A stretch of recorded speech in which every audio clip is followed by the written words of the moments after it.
You know, I think the first lesson is pretty simple. Be open, be transparent, and be willing to listen. You know, I come from a big family. I've got 11 brothers and sisters. And my parents worked hard to send us to parochial schools, except the 9 boys to Muller High School, of all places. You know, I worked my way through Xavier University, and I got a great education. I must have been one of those Dayton people over there. Now we got a couple of musketeers here. But, you know, I did get a good education, but I learned to be a straight shooter. I learned that honesty is the best policy, and I learned to listen, whether it was in school, whether it was a lecture, whether I was being scolded. But, you know, I was a salesman, and people think that the best attribute for a good salesman is the ability to speak. I would argue that the best attribute of a good salesman is the ability to listen and the willingness to listen. And so too often our elected officials in this country really do get it backwards. They think it's their job to speak all the time. You know, they think their job is to be the lecturer, not the listener. You know, Politico had an article recently titled Obama the Scold. I don't know if you saw it, but voters thought they were electing a commander-in-chief in 2008. Instead, they got a professor who offers finger-wagging lectures on buying energy-efficient light bulbs, exercising more, staying away from blogs and cable news networks. You know, we've seen a president who tells us why we should endure skyrocketing energy prices and higher taxes. We have a president who tells us we need government-run health care because doctors remove kids' tonsils because they make more money. Oh, yeah. And even a president who lectures the Supreme Court of the United States right to their face. Nobody is immune from the finger-wagging. You know, I was in the White House for a meeting a few weeks back. We were talking about the economy and jobs, and I was explaining that these Democrat policies, you know, a cap-and-trade national energy tax, a government takeover of our health care system, card check, higher tax rates, all of this was paralyzing business owners because they had all of this uncertainty. And, you know, no small business owner can plan, invest, or hire new workers in this kind of environment. But the president didn't like it. He looked at me and he slapped the table and said, "Boehner, it's not my policies that are paralyzing its employers. It's you Republicans who are scaring them." I said, "Mr. President, the American people aren't scared about what we have to say. They're scared by the policies that are being promoted by your administration and your colleagues up on the Hill."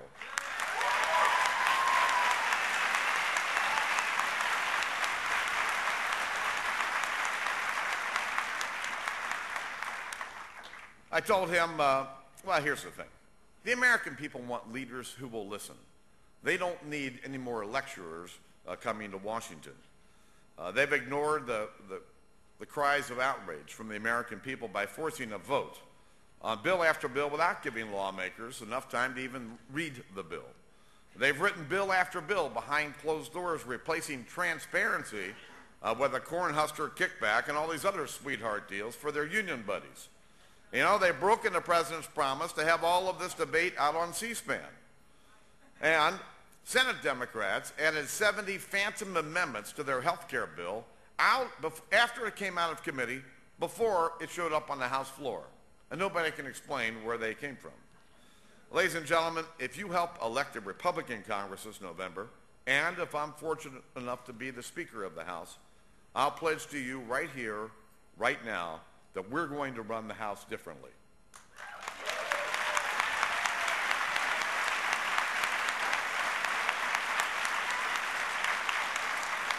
And I don't mean differently from the way the Democrats are running the House today. I mean differently in the way the House has been run under both Democrats and Republicans in the past.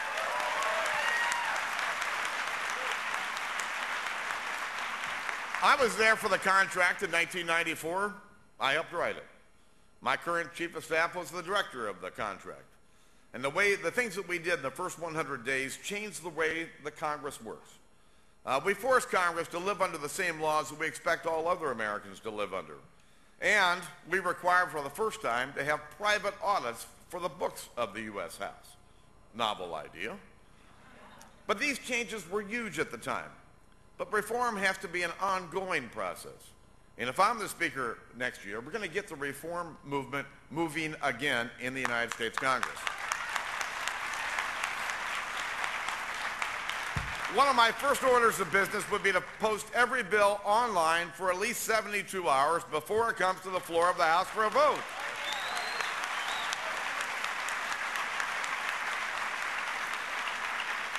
We'll require every committee to quickly post the bills that move out of their committee and put those bills online so that you can read them, and outlaw any phantom amendments from showing up in the bill before it gets to the House. We'll put cameras in the Rules Committee so you can figure out what really goes on in the Rules Committee, where they debate what bills come to the floor and under what conditions the bill comes to the floor. We'll ban the practice of airdropping earmarks into bills at the last minute so nobody knows that it's really there. And we'll outlaw monuments to me. This is when lawmakers earmark money for projects that have their name on them. And we'll take advantage of new technology to break down the walls between citizens and legislators in order to make our Congress more transparent and accountable to the American people. This is all part of our Congressional Transparency Initiative, and I'm really serious about it. Greg Walden of Oregon, he's the new chairman of our Republican leadership team, is heading this project up. And if you want to know more about it, you can go to gopleader.gov/readthebill. gopleader.gov/readthebill, and you'll see all of these common sense ideas there for you. The second lesson I want to talk about today is something I always tell my colleagues. If you do the right things for the right thing, for the right reasons, good things will happen. You know, we've seen this happen over and over the last year. And there's probably not a week that goes by when I don't say this to my colleagues. If we stand up and do the right things for the right reasons, good things really will happen. We stood united against the stimulus bill. We also were united in their $410 billion omnibus spending spree that went on.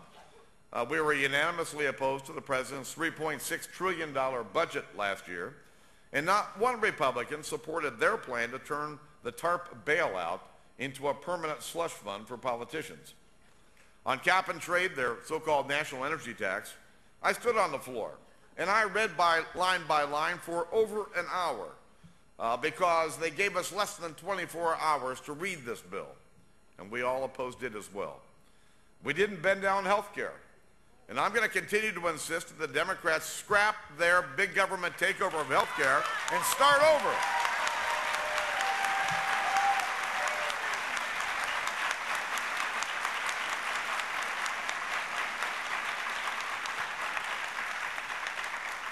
Our current health care system needs help, but we need to work together. And the only way to do that is to start with a clean sheet of paper, put Republicans and Democrats in a room, and let's see what we can agree on.